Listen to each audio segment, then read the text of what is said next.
Então, falando um pouquinho, para quem não me conhece, ultra rapidamente sobre a minha trajetória, para ter ideia de que lugar que eu estou falando, né?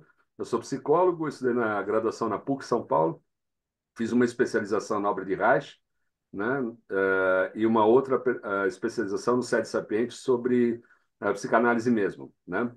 Depois eu fiz mestrado e doutorado na PUC São Paulo em psicologia clínica, e eu dei aula em graduação durante 26 anos em Santo André, aqui no ABC Paulista. Para quem está fora aqui de São Paulo não conhece, a região do ABC ficou famosa na época das greves do Lula, né? De todo o movimento sindical, né? Para derrubada aí do governo militar. E eu moro lá também, em São Caetano, né? E é uma região grande que tem várias cidades, né? E dei aula em Santo André e também no Mackenzie, em São Paulo, onde eu conheci o professor Maspoli, né? Então, a gente tem uma amizade de longa data, né? Além disso, fui editor de uma revista acadêmica, né? Um periódico científico, eu liderava uma equipe de mais de 50 pessoas. Oi? Alô? Sali? Sali, você falou alguma coisa? Ô, Sali? Acho que vocês estão me ouvindo aí, tudo ok? Ou não? Ok, professor. Tá Ah, tudo ok. certo. Ah, então tá bom. E, e aí a gente conseguiu atingir a nota que hoje equivale ao Qualizar, né? O Rodrigo mandou um positivo aí, tá ótimo, obrigado. E aí eu tenho já, agora no final do ano, eu lancei mais um livro, tenho 9 livros publicados, eu gosto muito de escrever e tal. E eu atendo, além aqui da Uniaberta, né? O meu consultório fica aqui a 2 quarteirões da Avenida Paulista, em São Paulo, que ela é bem famosa, né? E também, agora eu comecei a fazer parte de um núcleo de estudos de psicanálise na UERJ, na Universidade Estadual do Rio de Janeiro, né? Tem a vantagem de ser muita coisa online, então isso estreita, né, distâncias, é bem legal.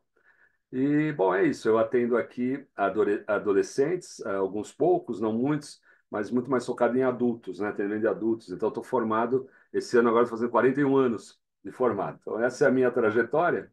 Então, já deu para ver muita mudança, inclusive, tanto no ensino como nas práticas, né? Então, eu lembro quando eu comecei a graduação lá na PUC, quando tinha uma prática um pouco mais diferente, assim, nossa, era um alvoroço, né? E hoje em dia, a gente encontra ah, diferentes modalidades de fazer a psicanálise, né, em consultório, em instituições também, né? Vamos falar bastante sobre isso. Então, para dar início, vamos retomar um pouquinho o início, né, o nascimento da clínica do Freud, né, a psicanálise. E é uma coisa, é ainda muito interessante hoje a gente pensar, eu gosto até de usar uma expressão muito louco a gente pensar que a imensa maioria das pessoas que vão ao médico, né, seja aí no SUS ou onde for, rede particular, quem sabe das coisas é o médico.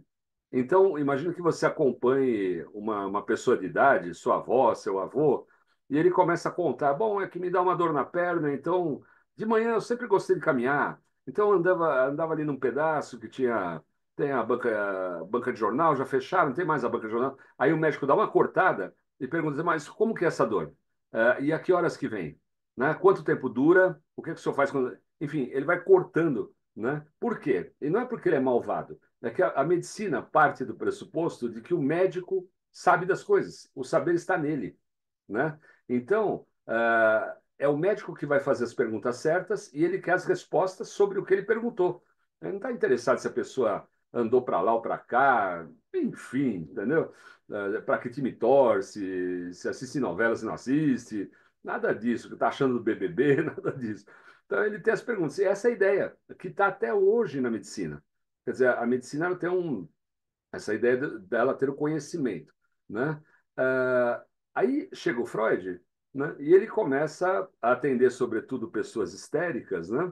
E aí ele começa a observar, né? E aí ele teve uma influência muito marcante, né, do Charcot, enquanto ele começou a trabalhar como médico em Viena, né? Então ele pega o trem, viaja até Paris para estudar com o Charcot, que era um psiquiatra importante, né, conhecidíssimo, que trabalhava com hipnose. Então ele começa a ver assim tudo que tinha ali de que as pessoas não lembravam e que estavam envolvidas com traumas que tinham causado sintomas histéricos, né? Então ele fica ali fascinado com aquilo tudo, né? Ele vive um tempo lá, depois ele volta, né, para a Áustria. Ele escreve até um relatório falando sobre as conclusões dos estudos dele, né? Porque ele teve bolsa, inclusive. Aliás, é importante falar disso, viu? Porque quando fala assim, tem bolsa, tudo, Freud não era nem um milionário, não. Né? Não sei se vocês sabem, né? Ele era de classe média baixa, né? Então ele teve muita dificuldade para estudar. Então, às vezes a gente se vê assim num curso como esse aqui que eu estou apresentando para vocês, né? Sobre a unha aberta e a psicanálise, né? E a gente considera, puxa, mas eu tenho tanta dificuldade, isso vai me atrapalhar, ou então, nossa, esses gênios, eles meio assim receberam uma iluminação divina, né? E aí eles escreviam sobre iluminação divina, alguma coisa. Nada a ver, porque eles batalhavam muito, né? O Freud mesmo, ele teve uma vida difícil. Uns tiveram uma vida mais fácil, outros tiveram uma vida mais difícil. O Freud teve uma vida difícil, em termos financeiros, né? Ele queria casar, não conseguia juntar dinheiro para casar, né, com a Marta, aquelas confusões todas. Enfim, e aí o Freud atendendo, né, as pessoas histéricas, tem um caso que chama muito a atenção dele, né, entre outros, mas é de uma paciente que ele apelidou de Ana O, né? Inventou esse nome, o nome dela não era Ana, né? E essa moça falava para ele assim, ela tinha lá uns problemas, a dificuldade para engolir, para comer, para digerir líquidos e tal, que era de origem histérica, quer dizer, não era um problema físico, né? E aí ela começava a falar, e ela se entusiasmava e falava, aí aqui é bom para eu limpar minha chaminé, né? Limpar minha cabeça. Então ela ia falando e o Freud começa a ouvir, né? Então ele deixou, é um chavão que se diz hoje, né? Já há muito tempo que se fala que o Freud teve o mérito de oferecer a escuta aos histéricos, né? E aí ele percebia que começavam a se desenhar sentidos naquilo, né? Sentidos que estavam inconscientes, né? Então ele foi fundo nisso, né? E aí ele começa em paralelo, né? Tem um movimento muito importante dele também que ele gostava de sonhos, né? Ele ficava impactado, ele achava aquilo muito misterioso, e ele começa, assim como ele observou que as histéricas iam falando, iam chegando em novas ideias, concluíam que existiam desejos ali, coisas que estavam meio difíceis de admitir, né? Porque estavam reprimidas, e ele começou a usar esse método, vamos dizer assim, para analisar os sonhos dele. Então, para quem leu lá a Interpretação dos Sonhos, que é um texto longo, né? Tem lá os sonhos deles importantes, sonho da monografia botânica, tem vários, né? Então, quando não sonhos extensos, ou então sonhos curtos, né? Mas ele mostra como vão se produzindo sentidos ali, né? Escutando tudo aquilo. E aí funda a psicanálise, né? Eu estou aqui resumindo, aí lógico que o método, hoje em dia, já há muito tempo não se usa hipnose em psicanálise, mas, enfim, o método foi mudando, novas teorias foram sendo criadas, ele mesmo, né? Então, ele cria várias teorias para tentar entender o que ele chama do aparelho psíquico, né? E fala em diferentes aspectos, aspectos econômicos, a economia de energia envolvida nos processos, nas ideias, né? Aspectos tópicos ou topográficos, que seriam as localizações, o que está mais na superfície, na consciência, e o que está lá na profundeza, que seria o inconsciente. Depois ele cria uma segunda tópica, então ele fala id, ego, superego, né? E fala também aspectos dinâmicos, né? De desejos e repressão, né? Entrando em choque. Então ele, enfim, vai construindo todo um, uma teoria, né? Uma bagagem que hoje, né? Ele nos deixou essa bagagem teórica enorme, profunda, que é válida até hoje, né? E basicamente, né? Ele se pautava pelo Édipo, né? Então, ele escreve literalmente uma frase que o Lacan depois retoma e fala: olha, é assim mesmo, que a clínica psicanalítica é a clínica do Édipo, né? Então, o que é a historinha do Édipo, né? Então, lembremos, né? Para Freud, ele escreve, falando um monte de coisa aqui, né? aqui não a gente não vai aprofundar, vai ser um passeio, né? Até coloquei um breve passeio, né, no slide aí que eu vou enviar para vocês. Mas nesse passeio, a gente verifica, né, que o que era muito importante para o Freud articular e pensar as estruturas clínicas, sejam elas de neurose, perversão ou psicose, era o Édipo, né, o complexo de Édipo. Então, como cada um tinha vivido aquilo, iria ia resultar num tipo de problema, né? Que o Lacan vai chamar em estrutura, né? Neurose, neurótica, perversa ou psicótica, né? Mas o Édipo, olha já que interessante, né? Eu falei no início aqui da minha palestra hoje, os médicos cortando, né, as nossas avós, eu já não tenho mais avós, né, por conta da idade, né, com 63 anos, mas as avós de vocês, os avós de vocês, cortando, porque ele que sabe, né? E aí o Freud fala, poxa, peraí, deixa essas pessoas falarem. Quem sabe o que está acontecendo são essas próprias pessoas, só que isso está reprimido. Então a gente vai construindo um sentido aqui, vai conversando e vai chegando em algum lugar, né? Essa é a ideia.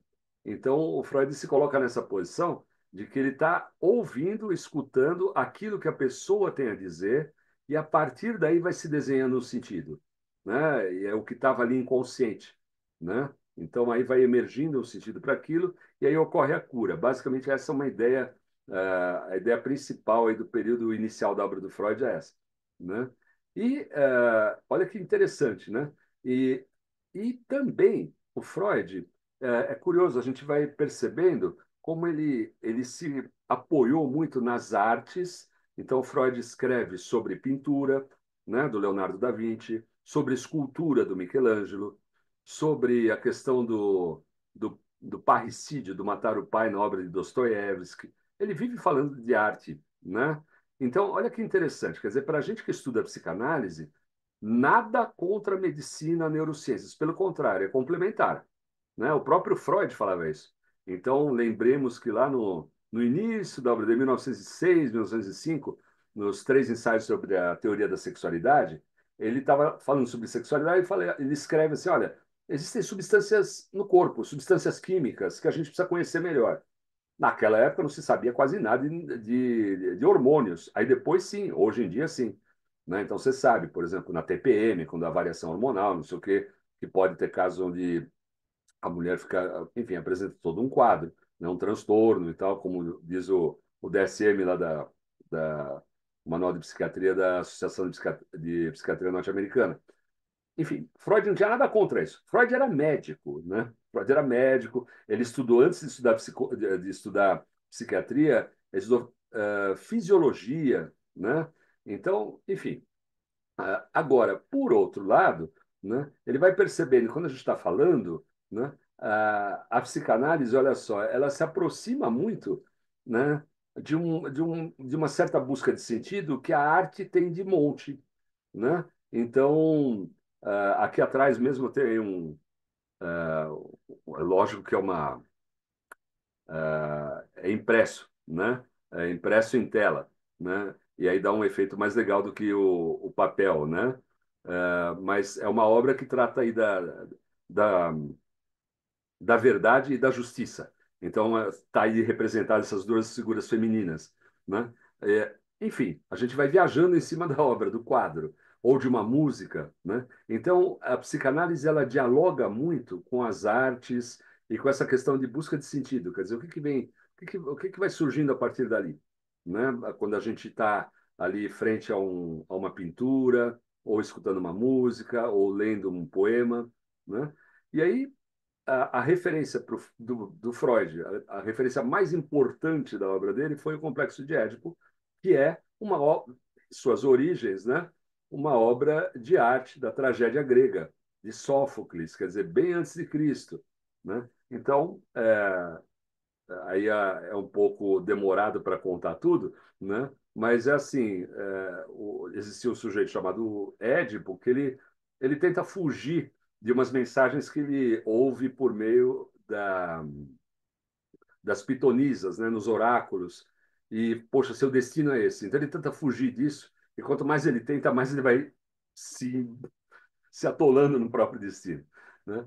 E aí, entre outras coisas, o que está ali em jogo é a questão do ódio frente à figura do pai e do desejo frente à figura da mãe, né? Pela figura da mãe.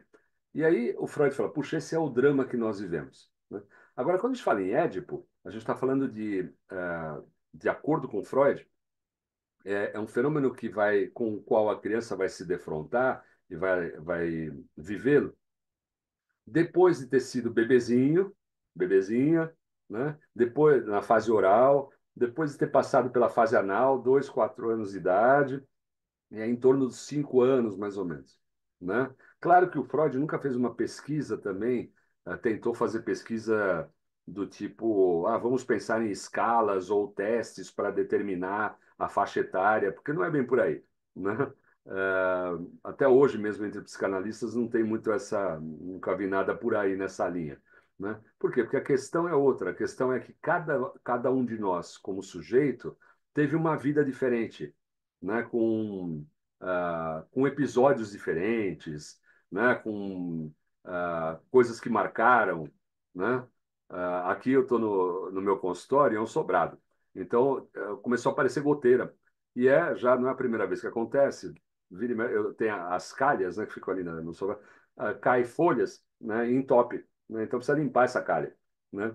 Então, lembrei disso, que quando eu tinha uns 11, 12 anos de idade, meu pai, por sua vez, era de origem torneiro mecânico, mandava eu e meu irmão subir no telhado para limpar a calha, né? Quer dizer, aí eu até lembrei disso. Puxa, olha só o que eu fazia com essa idade, né?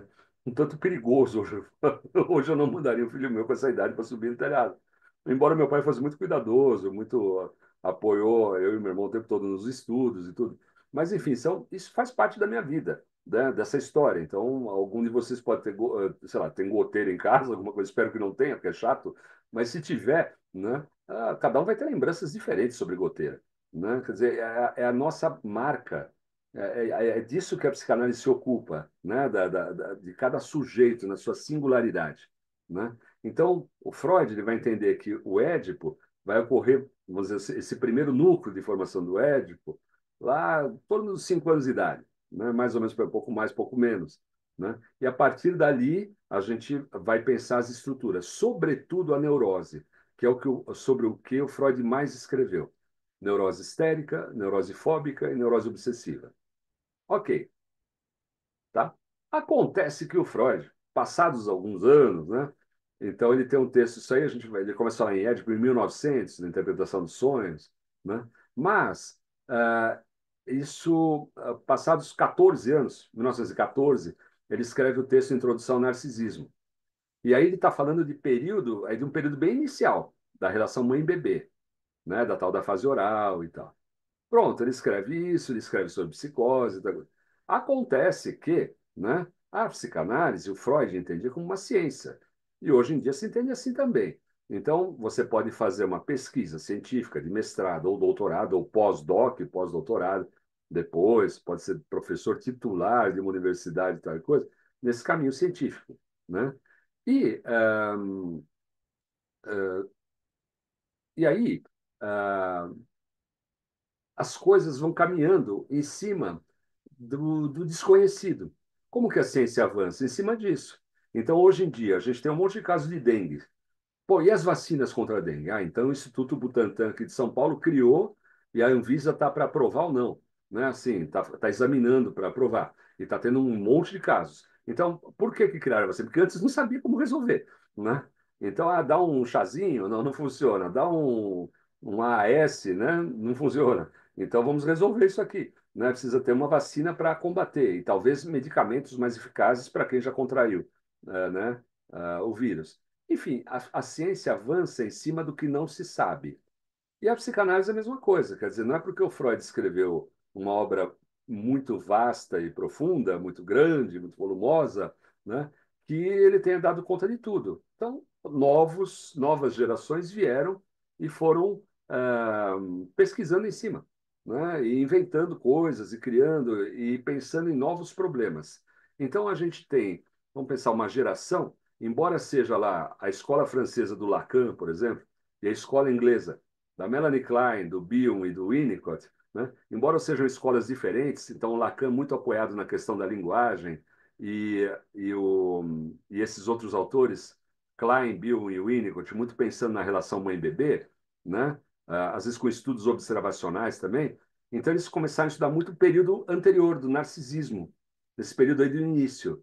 E aí conseguiram dar conta de muita coisa, né? Que antes não conseguiam dar, né? No que diz respeito às psicoses, por exemplo, né? E eu estou falando de teoria. E a técnica? E a prática? A mesma coisa. Então a gente percebe lá em torno dos anos 50, né, um grande salto antes, né, também já tinha alguma coisa por aí, mas um grande salto na psicanálise norte-americana com dois autores da chamada Escola de Chicago. Né? O que é essa Escola de Chicago? Não era propriamente uma escola que tinha aulas, né? Mas era uma corrente de pensamento que interagia muito, pessoas que tinham estudado juntas e tal, e trocavam informações, e escreviam artigos e livros e congressos e tal, e coisas, simpósios, jornadas, etc. Mas eram, sobretudo, pessoas que vinham da psiquiatria, psiquiatras, e que pensaram assim: puxa, mas numa realidade de hospital psiquiátrico, a gente não tem todo o tempo do mundo. A gente tem, às vezes, uma internação, ela tem que ter. Você está buscando a alta daquela pessoa, não quer dizer que ela vai parar de alucinar ou delirar, mas ela pode estar muito mais estabilizada. Ela saiu de um surto há algum tempo, então ela já se estabilizou, ela pode ter alta e viver com a família. Mas e nesse período, o que que a gente faz? Vai colocar a pessoa num divã? Poxa, se a pessoa tiver com ideias de perseguição muito intensas e muito ameaçadoras para ela, né? Achando que ela pode ser morta, ser envenenada, né? Então não cabe deixar a pessoa no divã, porque ela não vai ver o rosto do psiquiatra ou da psiquiatra e vai ficar muito ansiosa. Então tem que adaptar. Então eles pensam assim, vamos adaptar a técnica. Né? Eu estou falando de coisas que já estão aí rolando há mais de 70 anos. Né? Então, e que serviram de base para novas práticas que a gente tem hoje, né? Muito diversificadas. Né? Então, a ideia é que essa corrente da Escola de Chicago falava assim, que a gente tinha que ter uma flexibilidade na técnica. Né? Então, por exemplo, imagine que você trabalhe num hospital geral, como psicólogo, psicanalista, e aí você entra no quarto de uma pessoa que sofreu um infarto e essa pessoa está ah, muito perdida. Ela está com pensamentos muito impulsivos, ela quer sair daquele hospital, ela quer isso, quer aquilo, não quer tomar remédio, porque já não adianta mais nada, quer terminar o casamento, porque já está cheio de tudo. E não sei. Bom, então o que você vai ajudar essa pessoa a se reorganizar? Aí você vai ter uma postura muito mais ativa e muito mais diretiva para ajudar essa pessoa, por exemplo, a seguir as orientações médicas. Né? Então, poxa, mas isso é pouco para quem estudar psicanálise. É pouco, mais ou menos, porque para a pessoa, se ele não seguir, pode morrer. Né? Acabou de ter um infarto. Se não segue as orientações médicas, toma remédio, sai por aí loucamente, vai morrer. Né? Então, agora, passado esse período inicial, né, você pode oferecer para essa pessoa, que ela procure você no seu consultório ou na rede pública, ou sei lá o quê, para um tipo de atendimento aí sim psicanalítico tradicional. Por quê? Porque antes você já cuidou, você teve flexibilidade na técnica e você já cuidou para que essa pessoa se reorganizasse minimamente, né? Ok? E aí, na linha da técnica, então, o que que o Freud entendia? Vamos pensar. Final do século XIX, começo do século XX. Não tinha televisão, não tinha Wi-Fi, não tinha celular, eram cartas, não tinha avião, né? Não tinha avião. Então as pessoas, nossa, vou para a Europa. De navio, demorava, sei lá, meses para atravessar o Atlântico, né, aqui do Brasil. E aí, né, nesse contexto, as pessoas tinham outra relação com o tempo, com a casa. Então, o Freud atendia 6 vezes por semana, né? 6 vezes por semana, de segunda a sábado. Pronto, né? Acabou. E aí, 1 hora por semana, 50 minutos e está pronto. Agora, hoje em dia, dá para pensar nisso? Não. É raro. Antes da pandemia, vou dar um depoimento. Antes da pandemia, eu já tinha pacientes que eles preferiam fazer online estando na cidade de São Paulo. Paciente, sei lá, da Vila Olímpia, eu estou aqui perto da Paulista, né? Ou está lá em Santana, Não precisa ir muito longe, não. Pinheiros, de repente, é um trampinho para chegar, né? E tempo. Então, se a pessoa tem um tempo de deslocamento para ir, mais 50 minutos, depois para voltar, mais um tanto. Então, fica pesado para a pessoa. Em termos, imagina que a pessoa é autônoma, ia ter que estar trabalhando ali, o tempo é complicado. Então, já tinha isso, mas com a pandemia, então mudou tudo, né? Então, a imensa maioria, hoje em dia, é raro o paciente que quer atendimento presencial. É bem mais raro. A maioria prefere online, né? Mas, enfim, as coisas foram mudando, né? Então, o que acontece? Até mesmo levando em conta aí teoria e prática, né? Levando em conta a questão da, da teórica, né? De ter mais conhecimento sobre o narcisismo, sobre a relação mãe-bebê, né? Aí o Winnicott, né? Que é o autor que para mim é a minha maior referência pós-Freud, né? A referência pessoal, ele entendia que era muito importante estar atento a quais são as necessidades do paciente, né? Então, vou dar um exemplo. Tem um livrinho chamado The Peagle, né? Que traduzir, ele é publicado em português, né? E está com o título em inglês, The Peagle, igual, né? Mas Peagle seria a porquinha. E é um livro, a porquinha era o apelido de uma menininha, né? Que o Winnicott atendeu. Só que aí já deixa isso bem claro, já na apresentação, que para nós, porco é um animal associado à sujeira, né? Ou, como é o meu caso, a palmeirense, aqui em São Paulo, né? Então, o porco, né? Agora lá não, né? É um apelido fofo, é carinhoso. Então, ela era porquinha, né? E aí, como é que funcionava? A, a família dessa menininha, pequena, ela, de pouca idade, ela vivia fora de Londres. O Winnicott não fala onde é, até para preservar, né, a identidade da pessoa. Não, e a família vinha eventualmente. Então, tem períodos onde a criança ficava mais ansiosa, né? Então, a família trazia uma semana, duas, três e tal, e aí depois interrompia, dava um tempo, e aí o Winnicott já tinha combinado isso com a família, inclusive, né?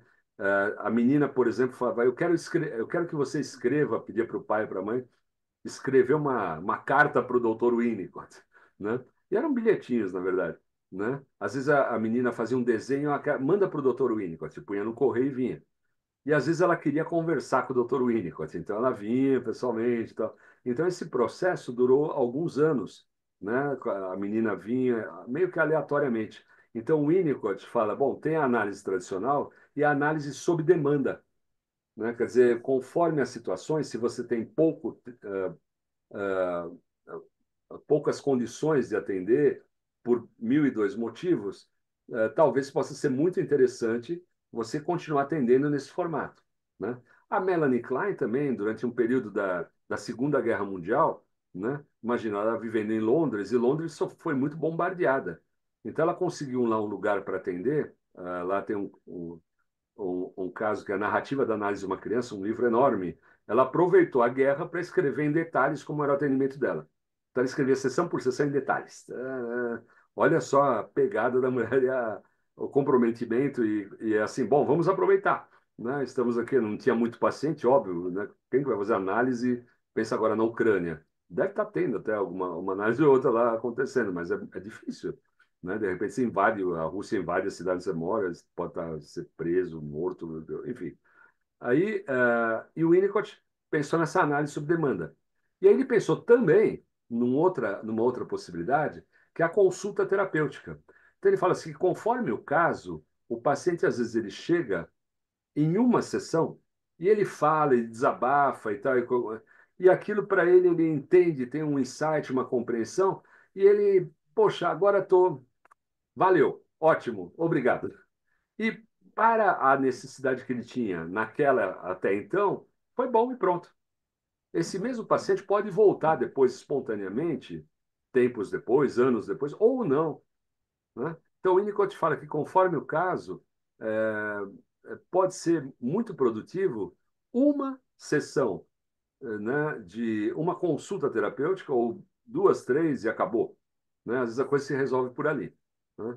Então, a gente tem aí uma transformação enorme nas práticas E ainda, continuando falando em prática, né, a gente tem, isso se expandiu de tal forma que a gente encontra diferentes jeitos de trabalhar dentro da clínica atualmente, em razão dessas demandas, né? E mais ainda na rede pública, né? Então, você tem, por exemplo, oficinas, você pode fazer oficina de pintura num CAPS, né, para lidar com pacientes psicóticos. Você tem, pode fazer oficina de vela, você pode fazer. Esse livro que eu publiquei recentemente é uma coletânea de artigos. Então, tem lá a professora Samantha Pugliese e a Georgia Terciotti, que elas fizeram um trabalho dentro de um CAPS com maquiagem para mulheres psicóticas. E teve um resultado incrível, né, em termos de trabalhar a autoimagem, a feminilidade, elas adoraram. Né? Então, você tem um monte de práticas diferentes pipocando por aí, né, e muito ricas. Então, a gente está num momento muito interessante de expansão, tanto da teoria psicanalítica, como também das práticas em psicanálise. Né? Então, a gente tem muita coisa legal rolando por aí. Né? E, e aí, vamos falar. Então, o que eu gostaria agora de, feita essa apresentação, fazer um passeio bem rápido aqui, né? Sobre temas. Então, o que eu vou apresentar aqui é de um curso que eu dei no meu consultório em dois. Primeiro semestre do ano passado, primeiro semestre de 2024. E aí a proposta do curso era ver coisas hiper recentes. Então eu peguei artigos, foi em 2024, né? Eu peguei artigos de 23, de 24, inclusive, textos que tinham sido publicados naquele ano, que estava em curso, em andamento, textos do ano anterior, de outro ano anterior ainda, 22. Então eu fiz o que eu vou apresentar para vocês e questionamentos, né? Então, há temas, alguns temas que aparecem muito. Hoje em dia, além de depressão e ansiedade, que aparecem muito, né? Aí nas buscas do Google, por exemplo, né? Você vê muita gente falando sobre borderline, né? Sobre narcisismo, né? Então, basta você frequentar um pouco o Instagram, o Facebook, redes sociais que você vê pipocando, às vezes por meio até de humor, né? Alguém no stand-up, por exemplo, pode falar alguma coisa nessa linha, né? De uma piada que faz alusão a narcisismo ou a borderline, né? E aí, só para vocês terem uma ideia eu peguei de vários países diferentes. Então, aqui, por exemplo, eu vou enviar esse material, né, para vocês, mas tem textos que falam, artigos que falam sobre TDAH, né, o transtorno de déficit de atenção e hiperatividade, falando assim, poxa, e a questão social? Será que não dá avaliação? São textos aí que eu peguei. Eu peguei de muita gente, lugares diferentes do mundo. Aqui, esse artigo foi autores da Suécia e da França, 2022, né? Falando sobre as questões sociais envolvidas no TDAH. Será que é a mesma coisa? Aí, autores da Finlândia e da Grécia questionando o próprio argumento do que é um TDAH. Eu falei, bom, será que não está tendo exagero nesse diagnóstico? Tá, né? Tá, porque hoje em dia todo mundo tem TDAH, né? Tem umas modas, né?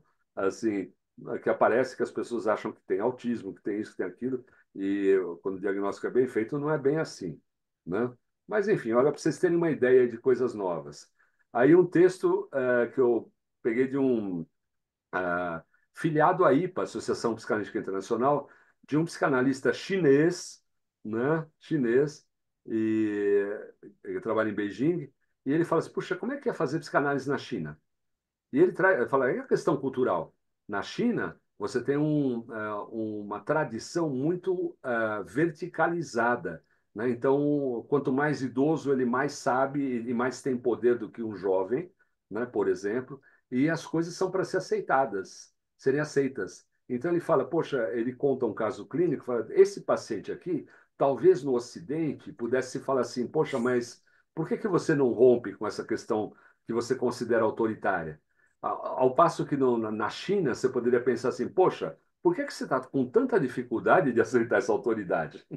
Enfim, ele traz essas problemáticas. Olha como é expandido, né? Eu falei Finlândia, Grécia, China, Suécia, França, né? Que mais aqui, ó? Transtorno de personalidade borderline, né? Então, é um texto muito crítico aqui de 2023, que são de autores da Nova Zelândia e do Reino Unido, do Imperial College, famoso, né? Falando essa questão assim, poxa, mas esse diagnóstico aí não está sendo muito abusivo, né? Será que não está se será que não tem uma questão aí de autoridade, de autoritarismo, né, psicanalítico, autoritarismo psiquiátrico para falar desse diagnóstico? São problematizando, né? Levantando questões. Outro tema, olha só, o chemsex, né? Sexo químico, não sei se já ouviram falar disso, sexo químico, que é assim, é um segmento da população bem minoritário, ainda bem, mas que faz uso de drogas, né? Drogas ilícitas, para tentar atingir um desempenho sexual mais elevado. Então, usa tudo que é tranqueira, né? Para conseguir ter relação sexual. Então, aí eu selecionei um trecho de um autor, é um inglês, em texto de uma revista de Londres mesmo, falando sobre isso, né? Espera aí que agora eu vi que alguém falou. Quem falou? Alguém quer falar? Comentar? Eu ouvi um barulho aí, desculpa. Eu estava com a... Ah, então tá bom. Então vamos em frente. É, Aí, ó, mais coisa. É um panorama, né? Questão de pessoas trans, né? Disforia de gênero. Então, como é que o que é que se discute hoje em dia, né? Que a pessoa ser trans não é patológico. Agora, assim como qualquer pessoa hétero, gay, lésbica, o que for, né? Assexuada, não binária, pode ser uma pessoa saudável, de boa, né? Ou pode ter um problema psiquiátrico, por que não? Então, aí esse artigo discute isso, né? Assim, qual é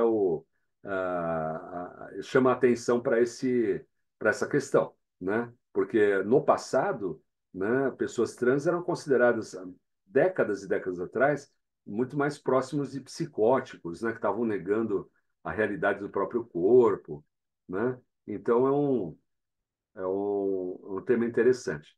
Para quem quiser curtir, eu estou na torcida para o Ainda Estou Aqui e a Fernanda Torres ganharem o Oscar, né? E é uma coisa de brasileiro, né? Ele torcendo, tem cabimento, né? E é só uma premiação que não costuma não concorrer grandes filmes, né, para Oscar. Se a gente pensar em festival de Cannes, na França, ou Festival de Berlim, ou Festival de Veneza, aí é diferente, né? Na Europa, tem outras, aí, filmes de muito mais qualidade. Mas a gente entra nessa de nacionalismo bobo, né? Estou torcendo. Mas, se vocês puderem assistir o filme Emília Pérez, eu sinto informar, vou falar bem baixinho para ninguém escutar, para os vizinhos não escutarem, mas eu achei bem mais legal esse filme, mais legal de todos. Eu assisti também aquele que concorre ao Oscar, o Conclave, é um bom filme. O final é muito bonito, né? É muito bonito. Enfim, tem vários filmes bons aí circulando, mas o Emília Pérez é bárbaro e trata da questão do trans, né? E o ator que faz o filme a atriz é Carla Sofia Gascon. Carla Sofia Gascon. Só que ela antes chamava Carlos e era um ator Carlos Gascon.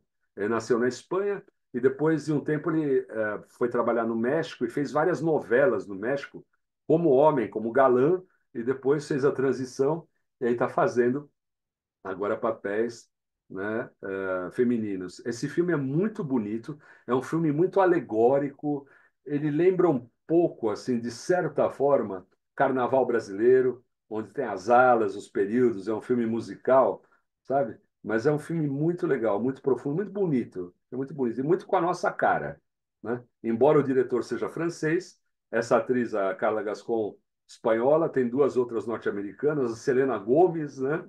E a Zoe Saldanha, muito boas. Então, enfim, achei bárbaro. E, enfim, tem essa problemática aí, tá dada a dica. outro tema, a questão dos vínculos, né?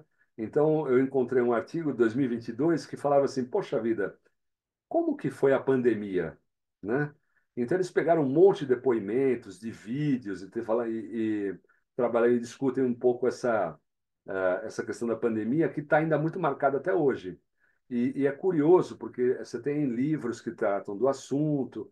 O Joel Birman mesmo tem um livro muito interessante, é lá do Rio de Janeiro, né? Um pesquisador já bem sênior, digamos assim, bem velhinho, e ele escreveu um livro sobre a questão da pandemia, né? Muito interessante. Enfim, estou dando uma ideia aí mais ou menos de coisas atuais, de países diferentes, textos bem recentes que continuam sendo produzidos e tal, né? E é isso. Eu deixei também nesse nesses slides do PowerPoint, nesse arquivo. Tem o meu contato, se vocês precisarem ou quiserem comentar alguma coisa depois, tenho lá meu WhatsApp, meu e-mail, meu Instagram também, né? E eu queria falar um pouquinho, né, sobre o curso, né? Então, dar algumas informações sobre o curso de psicanálise, agora para encerrar, né? Então, rapidinho. Tem dois formatos, né? Você tem o EAD que é gravado, aí as aulas ficam salvas numa plataforma, né? E tem o EAD ao vivo, aulas de quartas e quintas, às 19 e às 20, né? Então, que mais? O valor está bem baixo.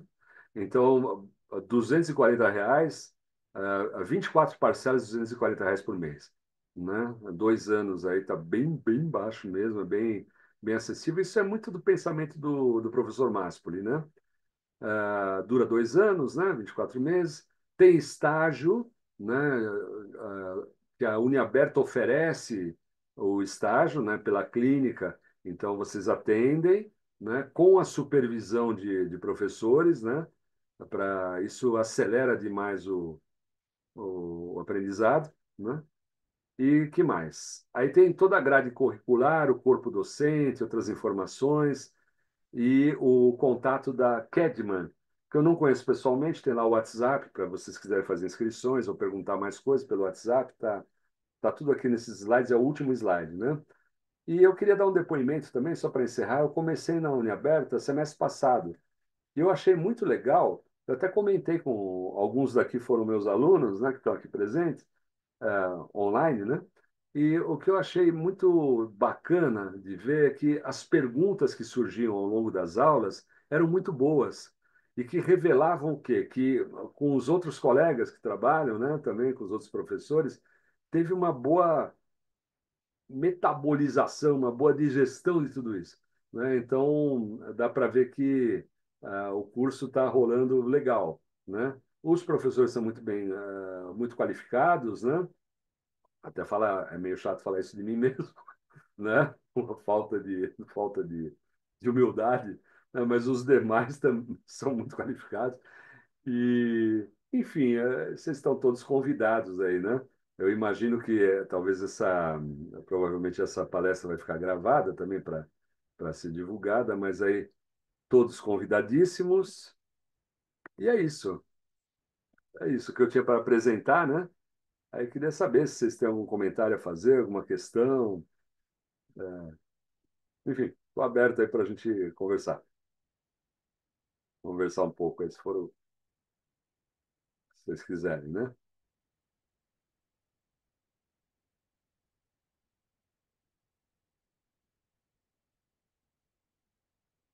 E não, né? Esses- Professor, Oi, Gustavo, vamos lá. eu, eu acho que eu tinha uma dúvida, mas eu É. estou vendo com o pessoal da secretaria, mas que acho que é uma dúvida de ordem mais curricular, assim, sabe?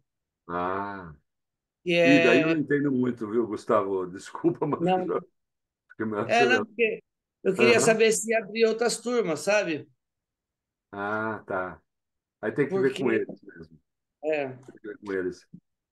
Que aí eu só dou minhas aulas e. e já era. É. Mas, mas aí já aproveitar então que você falou, eu não sabia, né? Que você dava aula de psicossomática. Aham. Inclusive, eu estou falando disso aí da questão curricular, é porque eu entrei no meio do curso, né? Aham. E eu fiquei assim, por exemplo, na aula do senhor, de sua aula, eu fiquei meio boiando, assim, né?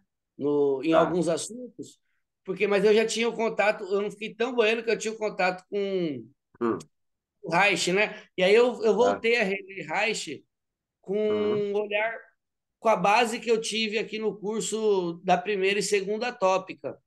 legal. Eu estou vendo aí o Quando- Assassinato de Cristo, eu li esse livro. É, É esse bem livro eu quero legal. até mostrar. É Eu bem estou lendo legal. ele. Esse livro é muito tocante, né? Eu acho, muito É tocante. lindo, lindo. É. Inclusive, eu li Reich, eu li o Lowen, li uma galera ali da psicossomática, só que com o olhar de filósofo, né? E eu Aham. lembro, e nem terapia eu fazia. Ah, E, e eu lembro que eu reli há pouco tempo assim o Lowen, e aí eu vi o conceito de transferência, né, e tal. E eu lembro que da primeira vez que eu li, eu não fazia ideia do que era, né? E como que ter essa base teórica, ela ajuda sim. É. a ler um livro até mais descontraído, né? Que nem é o próprio Assassinato de Cristo. Aham. Muitos amigos, eu fiz uma resenha na internet, muitos amigos falaram, pô, quero ler e tal.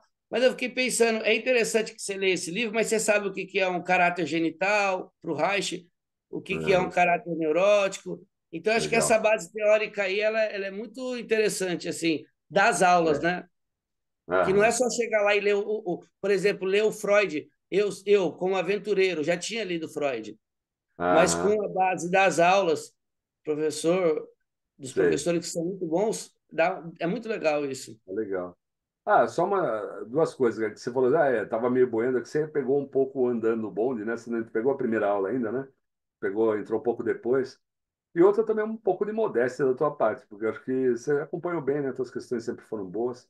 Se tiver qualquer coisa, me fala aí, me manda, se tem meus contatos, uma dúvida qualquer do passado aí, antigo, é só entrar em contato. Tá bom? Isso aí. Valeu, professor, valeu. Obrigado, eu que agradeço vocês aí eu vou ver como é que eu passo, como é que eu faço para passar para vocês esse slide aqui do PowerPoint, esse, esse slide, eu vou anexar aqui. Manda para o Peraí. Felipe, ele envia no grupo. Mas eu não sei, por exemplo, o Rodrigo e a Sally, eu não sei se estão no grupo. Estão? Sim, não sei também. É, deixa eu ver aqui. Professor, eu acho que eu não estou no grupo. Ah, tá. É, então eu não Eu sei estou como fazer. começando Será que dá agora. para. Peraí, deixa eu ver aqui. Ô, Sally, você tem o contato de alguém? Não, Não. também não. Não, Tá, mas porque você não vai ser abandonado. A gente vai tentar dar um jeito aqui de. foi o Felipe que me pôs lá. Aí tem que Deixa eu pegar ver depois aqui. o contato do Felipe, ou meu, ou do professor, e aí consegue te colocar lá no grupo lá. Peraí, Tá certo. documentos. Não, peraí, deixa eu ver aqui pelo chat. Deixa eu ver se eu Professor, eu vou consigo sair. ver. Eu cliquei aqui, mas não apareceu. Boa Ah, noite para olha, você. quem sabe eu consigo enviar por aqui. Peraí, dá para. Será que eu consigo copiar e colar aqui o arquivo? Hum, formatar. Peraí, acho que eu já posso enviar já. Ah, file, eu tenho aqui, ó.